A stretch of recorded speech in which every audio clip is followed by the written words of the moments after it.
신약성경 265페이지 고린도전서 3장의 말씀을 볼 차례입니다. 고린도전서 3장 1절에서 9절까지의 말씀을 우리 같이 읽도록 하겠습니다. 고린도전서 3장 1절에서 9절까지의 말씀입니다.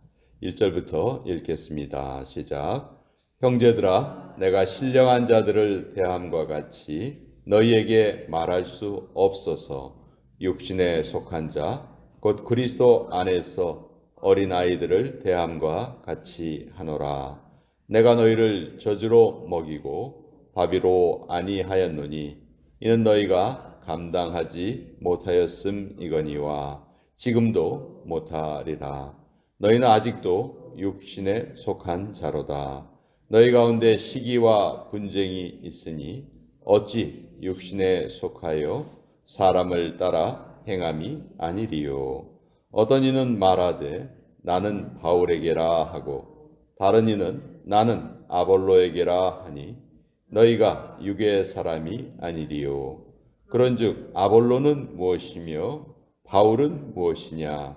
그들은 주께서 각각 주신 대로 너희로 하여금 믿게 한 사역자들이니라.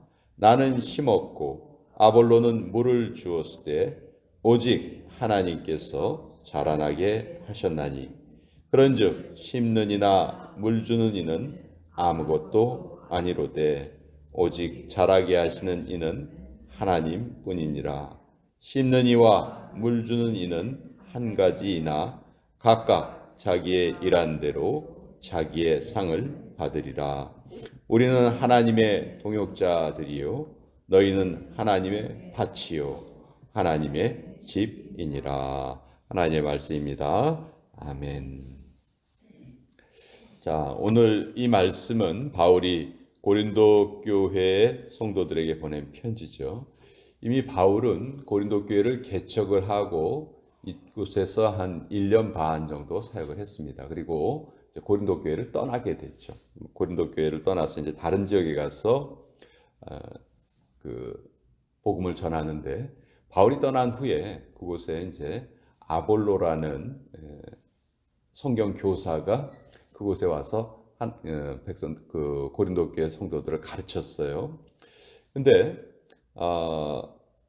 나중에 들려오는 이야기를 들어보니까 고린도 교회에 있는 성도들이 나는 바울파야, 나는 아볼로파야, 뭐 이렇게 파벌이 나누어져 있다는 그런 말을 바울이 듣게 되었고 이제 거기에 대해서 편지를 쓴 것입니다. 그것이 이제 오늘 우리가 읽은 이 부분인데 바울은 한마디로 너희가 아직 하나님을 제대로 믿지 못하고 있구나. 너희는 아직도 육에 속하여 있구나. 그렇게 어떤 면에서는 좀 책망을 하는 그런 내용이에요.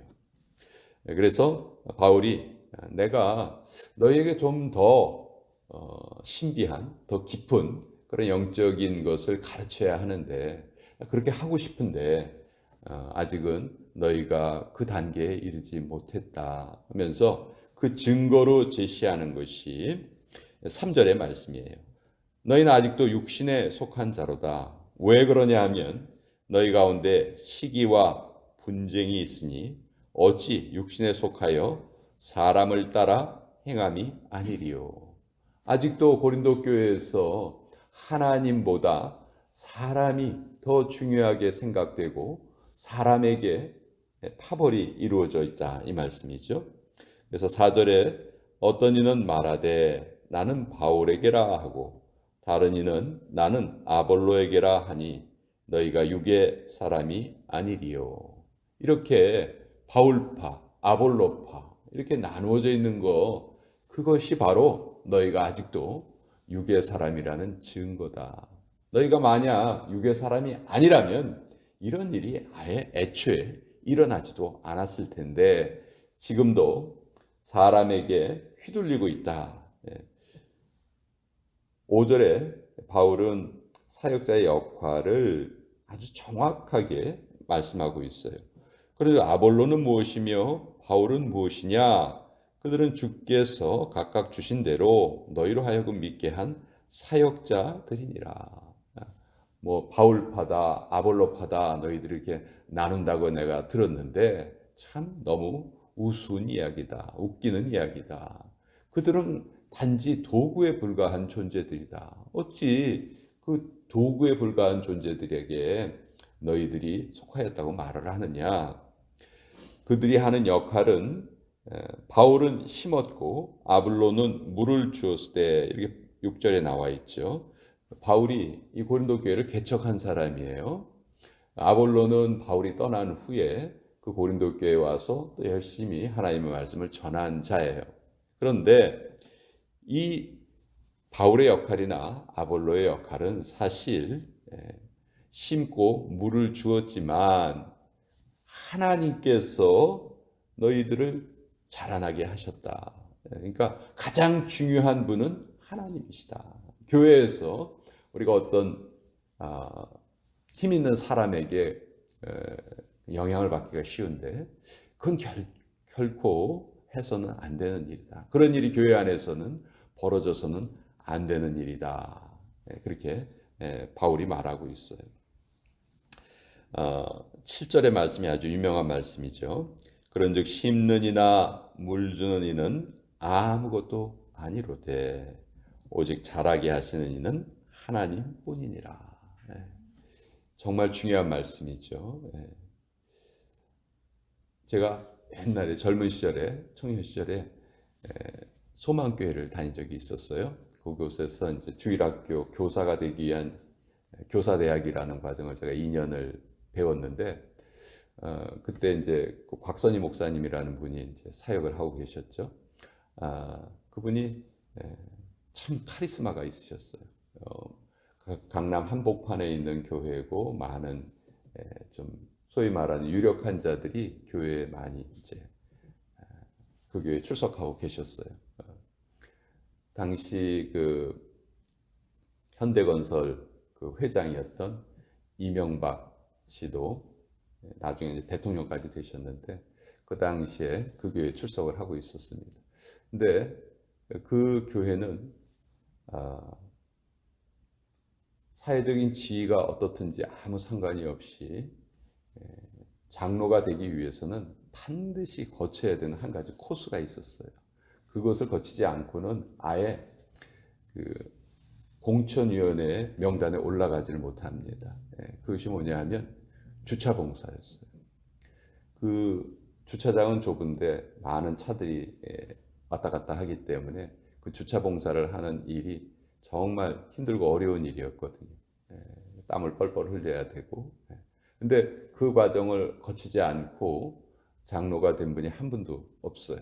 가장 힘들고 어려운 일을 거기에서 경험하게 하는 거죠. 그러니까 그렇게 모든 어떤 분이라도 그런 과정을 거치게 하는 것이 사실 저는 참 그때 좀 인상적이었어요.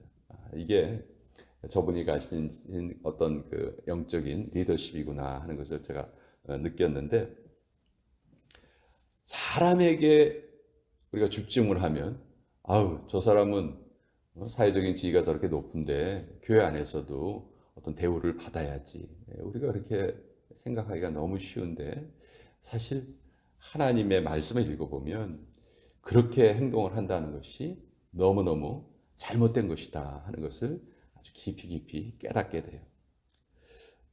그러면 심는 이나 물 주는 이는 아무것도 아니라고 했는데 그럼 심는 이나 물 주는 이는 필요하지 않다는 말이냐? 그게 아니라는 것이죠. 8절에 보시면 심는 이와 물 주는 이는 한 가지이나 각각 자기의 일한 대로 자기의 상을 받으리라. 우리 교회에서 우리 성도님들이 열심히 교회를 섬기고 애쓰는 일에 대해서 하나님은 그걸 다 알고 계시다는 거죠. 그리고 각각 자기의 일한 대로 상을 주신다는 거예요. 그러나 그 상은 누구로부터 받는 거죠?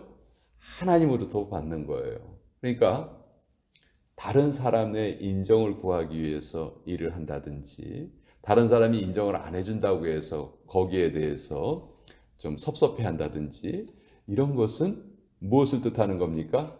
나는 아직도 육에 속한 자구나. 나는 아직도 제대로 영에 속한 자가 아니구나 하는 것을 우리가 알게 됐죠. 참 이런 모습이 아직도 교회 안에 많이 남아 있다는 것에 대해서 너무너무 참 안타까움을 느끼게 됩니다. 9절에 보면 바울이 정말 엄청난 선언을 하고 있어요. 이거는 정말 우리가 꼭 마음에 새겼으면 좋겠어요. 우리는 하나님의 동역자들이요, 너희는 하나님의 밭이요, 하나님의 집이니라. 바울이 생각하는 고린도 교회 성도들은 어떤 성도들이냐? 그 성도들은 반드시 무엇을 맺어야 되냐면 열매를 맺어야 되는 하나님의 밭이라는 거예요. 그러니까 사역자들이 가장 신경을 많이 쓰고 애쓰면서 사역하는 그 한 가지 목적은 그 성도님들이 교회에 같이 섬기는 분들이 영적인 열매를 맺는 것, 그것이 가장 중요한 일이라는 것이죠. 그것을 하는 우리는, 나나 아볼로는 하나님의 동역자들이다. 나는 하나님의 동역자라는 그 자부심을 가지고 나는 이 일을 한다. 내가 하나님께 선택받았다는 그 기쁨을 가지고 나는 이 일을 한다. 그러니 고린도 교회 성도들아, 사람에게 휘둘려 가지고 나는 누구파다, 나는 누구파다, 그런 잘못된 것에 빠져 있지 말고, 그 사역자들은 사실 아무것도 아니고 오직 하나님 한 분만이 높임 받으셔야 되는 그런 존재이니 다시 한번 너희의 자세를 돌아보고 사람에게 휘둘리는 모습은 결코 교회에서 있어서는 안 되는 것이라는 것을 잘 깨달아라. 우리가 이런 것이 제일 잘 드러나는 현장이 이제 그 교회 직분자들을 선출하는 그런 과정이에요. 그 직분자들을 선출하는 과정에 사실 이런 모습이 아름답게 표현이 돼야 되겠다. 그것이 모든 교회가 꼭 이루어야 될 사명이다. 저는 그렇게 생각을 하고요. 오늘 이 말씀을 통해서 나는 과연 이런 모습이 없는가? 나는 우리 교회는 고린도 교회와 같은 그런 책망을 받지 않을 수 있는가? 그것을 우리 정확하게 좀 생각을 해봤으면 좋겠어요. 하나님께서는 우리를 아무 목적도 없이 그냥 이 세상에서 너 그냥 편안하게 지내다가 나에게 돌아와라, 그런 목적으로 우리를 이 땅에 보내지 않으셨어요. 반드시 우리는 영적인 열매를 맺어야 돼요. 우리가 영적인 열매를 맺어 갈 때 제일 신경 써야 되는 부분은 우리의 거룩함이죠. 구별되는 것, 이 세상과 구별되는 그런 모습으로 살아가야 하는데, 오늘도 거룩의 농도를 좀 높여가는 그런 하루의 삶이 되었으면 좋겠다. 그리고 우리가 이런 일을 하는데 우리의 혼자 힘으로는 할 수 없다는 것을 너무도 잘 알고 계시기 때문에 우리의 가장 큰 선물을 또 허락하셨죠. 그것이 바로 성령님이세요. 성령님은 예수님께서 승천하시면서 약속하셨잖아요. 성령께서 너희에게 임하실 것이다. 우리는 사실 질그릇 같아요. 깨지기 쉬운 존재예요. 그러나 우리 안에 성령님께서 거하시면 우리는 이 세상에서 가장 보배로운 자가 됩니다. 성령이 거하시기 때문이죠. 미국의 백악관이 유명한 이유는 뭐 건물이 좋아서가 아니고 그 안에 미국의 대통령이 그 안에서 일을 하기 때문에, 그래서 그 건물이 유명한 거잖아요. 마찬가지로 우리도 우리가 거룩한 존재라는 것은 나 자신이 아니고 내 안에 거하고 계시는 성령님으로 인해서 우리가 거룩을 입게 된다는 것이죠. 그래서 그것이 우리가 잘 아는 16절에 잘 표현되어 있어요. 너희는 너희가 하나님의 성전인 것과 하나님의 성령이 너희 안에 계시는 것을 알지 못하느냐. 너희가 성령님께서 너희 안에 거하고 계시는데 그것을 왜 깨닫지 못하고 나는 이 사람에게 속했다, 나는 저 사람에게 속했다, 자꾸 그렇게 사람을 바라보느냐.